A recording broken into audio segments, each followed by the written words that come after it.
मेरी शादी एक लंगड़े लड़के से हो गई। शादी की रात जब कमरे में आया तो मैंने कह दिया, तुमसे नफरत करती हूँ, मुझे हाथ मत लगाना। पति उदास हो गया, पर रोज रात को मेरे सो जाने के बाद वो मेरी साड़ी के नीचे से हाथ डालता। मैं सोने का नाटक करती, वो पल महसूस करती। एक तूफानी रात एक लड़की भीगी हुई मेरे पति से मिलने आई। मैं चुपके से उन दोनों को देखने लगी तो मेरे होश उड़ गए, क्योंकि वे दोस्तों ऐसी रोचक कहानी सुनने के लिए चैनल को सब्सक्राइब करें। मैं ऐसी बदनसीब लड़की हूँ कि किसी की मोहब्बत नहीं समझती। सच्ची मोहब्बत क्या होती है मुझे नहीं पता। मैं इंसान को उसकी शारीरिक बनावट के हिसाब से चाहती हूँ। शादी को लेकर मैंने कई सारे सपने संजो कर रखे थे। मैंने सोचा था एक हैंडसम और अमीर लड़के से शादी करूंगी तो मेरी जिंदगी बिल्कुल सेट हो जाएगी, पर शायद मेरी किस्मत को कुछ और ही मंजूर था। मेरे घर वालों ने मेरी शादी तय कर दी थी। मेरा होने वाला पति लंगड़ा लंगड़ा कर चलता था। मैंने अपने पापा से कह दिया था कि पापा, मैं किसी लंगड़े लड़के से शादी नहीं करूंगी, मुझे तो अपना होने वाला पति एकदम हैंडसम चाहिए था। मेरे अंदर तो कोई खोट नहीं है, फिर आखिर मेरे पापा ऐसे लड़के के साथ मेरा रिश्ता क्यों तय करना चाहते हैं? मैं देखने में बहुत ही खूबसूरत और हसीन हूँ। कोई भी लड़का मुझे एक बार देखता तो नजरें न हटा पाता। कॉलेज में मेरे चाहने वालों की कमी नहीं थी। हम 3 बहनें हैं। मेरे पापा एक मिडिल क्लास फैमिली से हैं। पापा अपनी बेटियों को पढ़ाना चाहते थे, लेकिन जब मेरा रिश्ता संजीव की तरफ से आया तो मेरे पापा ने झट से हाँ कर दी, क्योंकि संजीव बिन दहेज के मुझसे शादी करने को तैयार था। उसने कहा था कि एक जोड़ी कपड़े में अपनी बेटी को विदा कर दे। इस बात ने मेरे पापा का दिल जीत लिया था। पापा ने कहा, यह लड़का बहुत अच्छा है, तुम्हें बहुत खुश रखेगा। मैंने कहा, पापा हम कोई गरीब नहीं हैं और मैं देखने में इतनी खूबसूरत हूँ, पढ़ी लिखी हूँ, मेरे अंदर तो कोई भी कमी नहीं है, फिर आप मेरी शादी एक लंगड़े लड़के से क्यों करना चाहते हैं? आप रिश्ता ढूंढने निकलेंगे, मेरे लिए एक से एक बढ़कर एक रिश्ते आएंगे। मैं तो किसी अमीर और हैंडसम लड़के से ही शादी करूंगी, कहकर मैं जिद पर अड़ गई थी। मैं घर पर सबसे बड़ी हूँ। मेरी 2 छोटी बहनें हैं। मेरी माँ भी मुझे बहुत समझाने लगी कि बेटा, दहेज के पैसे पापा कहाँ से जुगाड़ करेंगे? संजीव से शादी करोगी तो कम खर्चे की शादी हो जाएगी। अपनी बहनों के बारे में भी तो सोचो। और संजीव ने तुम्हें पहली नजर में ही पसंद कर लिया है। मैंने कहा, माँ मैं इससे शादी करूंगी तो मेरे दोस्त मेरा मजाक उड़ाएंगे, आप समझते क्यों नहीं? पर मेरे घर वाले मेरी एक न सुने। मेरी शादी जबरदस्ती संजीव के साथ कर दी। मैं अपनी सहेली को अपने दिल की बात बताने लगी तो उसने कहा, पूजा तू तो बड़ी बदनसीब निकली। अब मेरे दोस्त मुझे इसी नजर से देखते थे, एक बेचारी लड़की की नजर से। बहुत छोटी सी शादी करके मेरे पापा ने मुझे विदा कर दिया। माँ ने कहा, बेटा तू बहुत खुशनसीब है, संजीव की ना माँ है ना पापा है, उसके घर पर तू राज करेगी। उसकी तो कोई बहन भाई भी नहीं है। यह रिश्ते नाते का चक्कर तुझे नहीं पड़ेगा, वरना आजकल की सास तो बहू का जीना दुश्वार कर देती है। मैं संजीव के घर में आई तो उसके कुछ दूर के रिश्तेदार ने मेरे स्वागत किया था। सारे रस्मों रिवाज खत्म हो चुके थे। सारे रिश्तेदार अपने अपने घर जा चुके थे। अब इस घर पर मैं और संजीव ही रह गए थे। मेरे दिल में बहुत घबराहट होने लगी थी। जब भी मैं अपने पति को देखती मुझे बहुत गुस्सा आने लगता। वह तो लंगड़ा लंगड़ा कर चलता था। ऐसा नहीं था कि वह हैंडसम नहीं था, जाने उसके पैर में क्या परेशानी थी। मैंने पूछा नहीं। शादी की पहली रात सोने की तैयारी कर रही थी कि तभी संजीव मेरे कमरे में आ गया। उसे लगा था मैं दुल्हन बने बैठी उसका इंतजार करूंगी, पर मैं तो सोने की तैयारी कर रही थी। वह मुझे देखने लगा। कहा, पूजा तुम बहुत खूबसूरत लग रही हो, आज हमारी पहली रात है। इस रात का इंतजार जाने मुझे कब से था। आओ मेरे करीब आ जाओ। मैं सोचने लगी कि क्या क्या सपने देखे थे। संजीव में तो एक कमी है, दूसरा उसके पास पैसे भी नहीं है। वह एक सिक्योरिटी सर्विस में जॉब करता है। जैसे ही वह मेरे करीब आने लगा मैं उसे रोक दिया। मैंने कहा, संजीव मैं तुमसे नफरत करती हूँ। मेरी बात सुनकर वो हैरत में पड़ गया। आंखों में सवाल लिए मेरी तरफ देखने लगा। मैंने कहा, मैं एक नॉर्मल इंसान से शादी करना चाहती थी, पर तुम तो लंगड़ा लंगड़ा कर चलते हो। जाने तुम्हें क्या बीमारी है? तुम मुझे हाथ मत लगाओ। मैं तुम्हें वह सब कुछ नहीं दे सकती जो तुम मुझसे चाहते हो। बहुत ही नफरत के अंदाज में मैंने उससे यह बात कही थी। अचानक ही उसकी आंखों में मुझे नजर आई एक उदासी। मुंह एकदम छोटा सा हो गया था।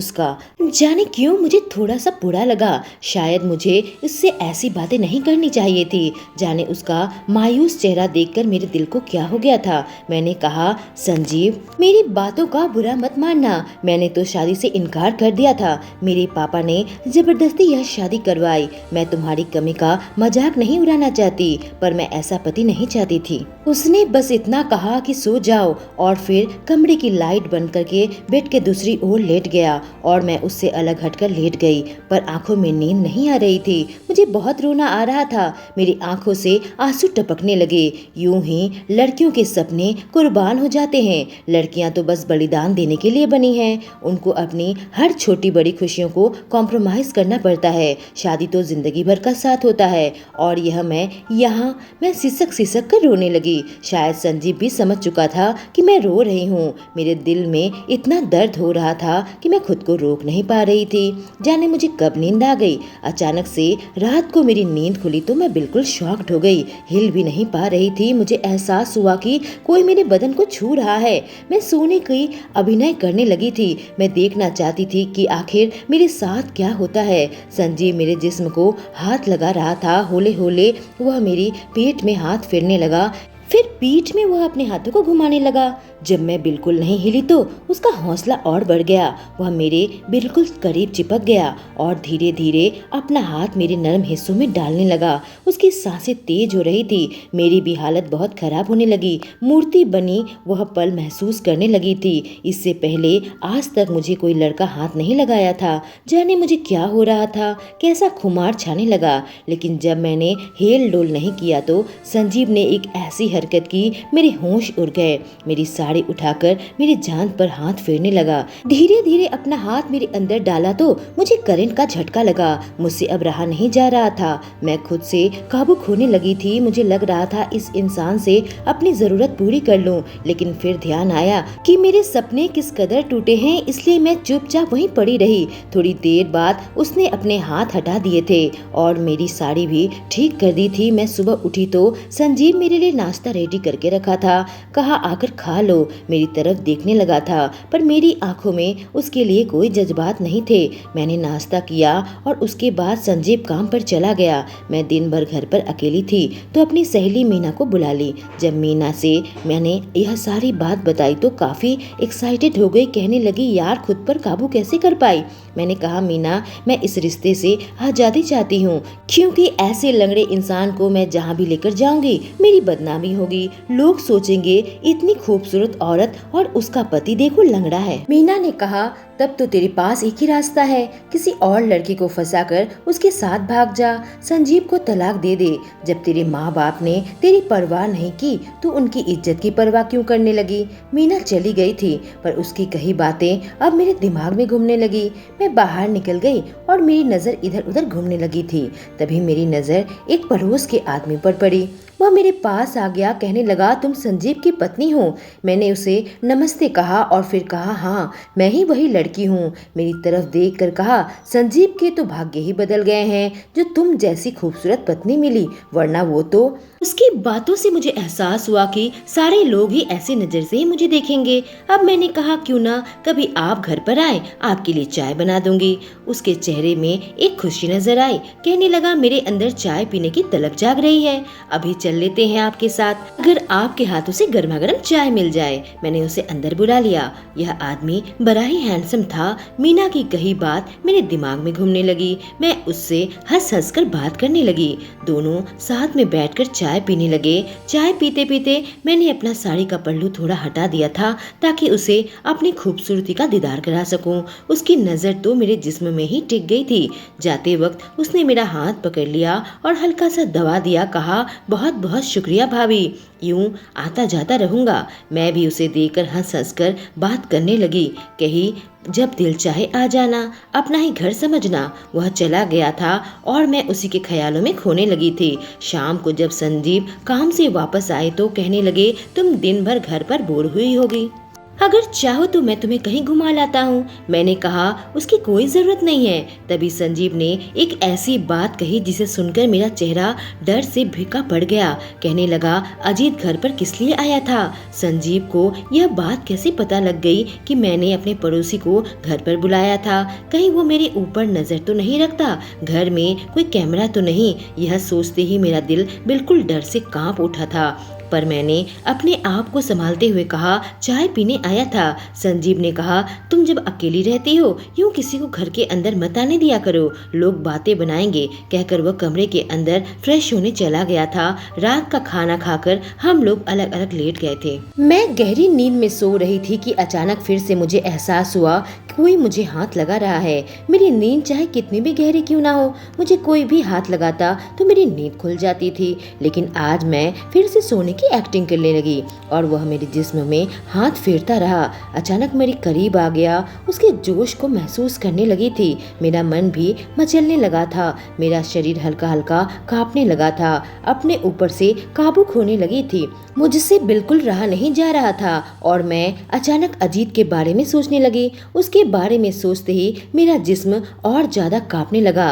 संजीव के छूते मात्र से मेरे अंदर एक अजीब सी आग लग जाती थी, पर मैं उसके सामने आत्मसमर्पण करने को तैयार नहीं थी। मैं अजीत से करीबी बढ़ाने लगी। अक्सर वो मेरे घर पर आ जाता था, अब मेरे साथ गंदे जोक्स भी शेयर करने लगा था। मेरे जिस्म को हाथ भी लगा देता। मैं कुछ नहीं कहती, मुझे यह सब चीजों में मजा आता था। यही सोचती थी कि संजीव को छोड़कर किसी के साथ अपना घर क्यों न बसा लिया जाए। अजीत कुंवारा था। रात में पति मेरे जिस्म के साथ खेलता और मेरे अंदर आग लगा देता। मेरे अंदर आग भड़कती जा रही थी और मैं अपने दोस्त अजीत को हमेशा के लिए हासिल करने के लिए मरी जा रही थी। मेरे पति संजीव को पता लग जाता था कि अजीत मुझसे मिलता था तो मुझे मना करता, पर मैं उसकी एक न सुनती। वजह यह थी कि मैं संजीव से नफरत करती थी। अगर खुद लंगड़ा था तो किसी लंगड़ी लड़की से शादी कर लेता। बंदर के गले में मोतियों का हार शोभा नहीं देता। शायद अपनी खूबसूरती पर मुझे कुछ ज्यादा ही घमंड हो गया था। वजह यह थी कि अजीत मुझ पर बहुत ज्यादा ध्यान देने लगा था। वह मेरे नैन नक्श और मेरे जिस्म की तारीफ करता रहता था। मेरे मम्मी पापा मेरे इस हसरतों से बिल्कुल अनजान थे। मेरे अंदर हसरत बढ़ती चली जा रही थी, पर एक तूफानी रात सब कुछ बदल गया। वह तूफान मेरी जिंदगी में ऐसा आया कि सब कुछ बहा ले गया। मेरा अहंकार। उस दिन बहुत तेज बारिश हो रही थी। डर के मारे मुझे नींद नहीं आ रही थी, पर मैं सोने की एक्टिंग करने लगी। अचानक बाहर दरवाजे पर दस्तक हुई। संजीव ने उठकर दरवाजा खोला। मुझे लगा पता नहीं कौन है। मैं जाकर देखी तो एक लड़की थी जो बहुत ही खूबसूरत थी, बिल्कुल भीगी हुई थी। इतनी खूबसूरत कि मेरी खूबसूरती भी फीकी लग रही थी। मुझे लगा इतनी रात को यह खूबसूरत हसीना यहाँ क्या करने आई है। लेकिन तभी संजीव ने एक ऐसी हरकत की, मुझे देखते ही जलन होने लगी। मैं सोचने लगी, मैं अजीत के साथ यूं खुल्लम खुल्ला दोस्ती निभाती हूँ, हंसी मजाक करती हूँ, जाने मेरा पति संजीव क्या फील करता होगा। और आज इस लड़की के साथ अपने पति को देखकर मुझे इतनी जलन हो रही है। जब खुद पर आती है तो समझ में आता है। संजीव उसका हाथ पकड़ लिया था। जाने कितनी बार अजीत ने मेरा हाथ ऐसे ही पकड़ा होगा। मेरे जिस्म के कहाँ कहाँ हाथ लगा देता था। वह उसे दूसरे कमरे में लेकर चला गया और दरवाजा बंद कर दिया। मेरी तो जान ही निकली जा रही थी। संजीव एक ऐसी भीगी भागी लड़की के साथ कमरे में बंद होकर क्या कर रहा है?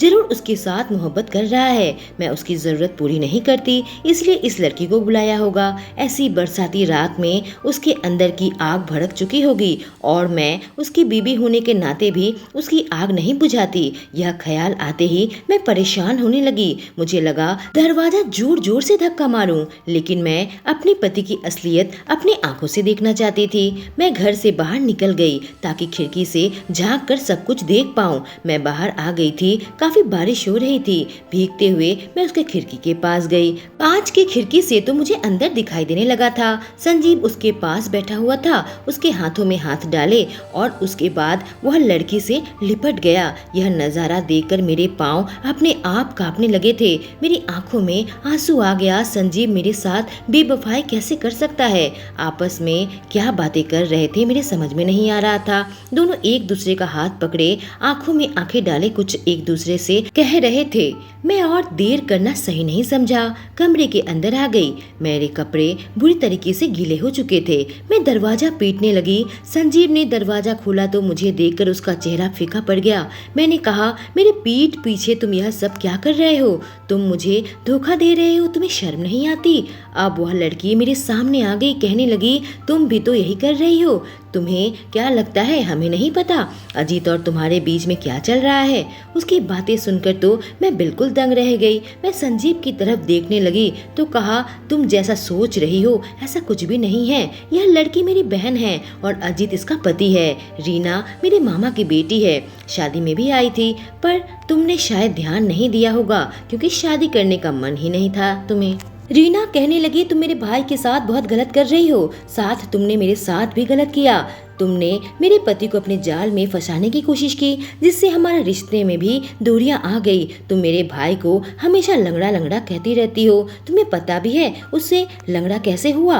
मैं चुपचाप उसकी बातें सुन रही थी। मैंने कभी भी पता लगाने की कोशिश नहीं की कि मेरे पति के साथ क्या हुआ है। मैं तो बस उससे नफरत करती थी। रीना कहने लगी, भैया आर्मी में थे और जंग में गोली खाई थी, जिस वजह से आज उनकी यह हालत है। फिर भी इसके लिए उन्हें कोई अफसोस नहीं है क्योंकि अपने देश के लिए गोली खाई थी। रीना की बात सुनकर मेरी आंखों में आंसू आ गए। मैंने कभी नहीं सोचा था कि मेरे पति के लंगड़े होने के पीछे यह कहानी होगी। जिससे मुझे घिन थी वह तो गर्व की बात थी। मैं उन दोनों से माफी मांग ली थी। उस रात संजीव ने बताया कि वो मुझे पहली नजर में ही चाहने लगा था, इसी वजह से वो मुझसे शादी कर ली थी। मुझे अपने पास लेटा देख खुद पर काबू नहीं रख पाता था, इसलिए नींद की हालत में ही मेरे जिस्म में हाथ फेरता था। उसे यह भी पता था कि मैं सोती नहीं थी बल्कि सोने की एक्टिंग करके सब महसूस करती थी। मैं संजीव की बाहों से लिपट गई, कहने लगी, मेरे बर्ताव के लिए मुझे माफ कर दो। मेरे मन में एक अनजाना सा गुस्सा बढ़ा पड़ा था। इस गुस्से की आग से मैं इतने दिनों तक जलती रही, पर अब मेरी आंख खुल गई है। उस रात संजीव के लिए मेरा प्यार जागने लगा। मुझे अपनी गलती का एहसास हो गया था। इस बात का एहसास हो चुका था कि किसी इंसान से उसकी शारीरिक बनावट के लिए, उसकी कमियों के लिए नफरत नहीं करनी चाहिए, बल्कि उसके अंदर की खूबसूरती को देखना चाहिए। हमें अपने मन की आंखों से इंसान को देखना चाहिए, तभी हर इंसान हमें खूबसूरत लगेगा। संजीव कुछ ऐसा ही इंसान साबित हुआ था और मुझे हमेशा खुश रखा। दोस्तों, कहानी कैसी लगी? अच्छी लगी हो तो चैनल को सब्सक्राइब करें। Thank you.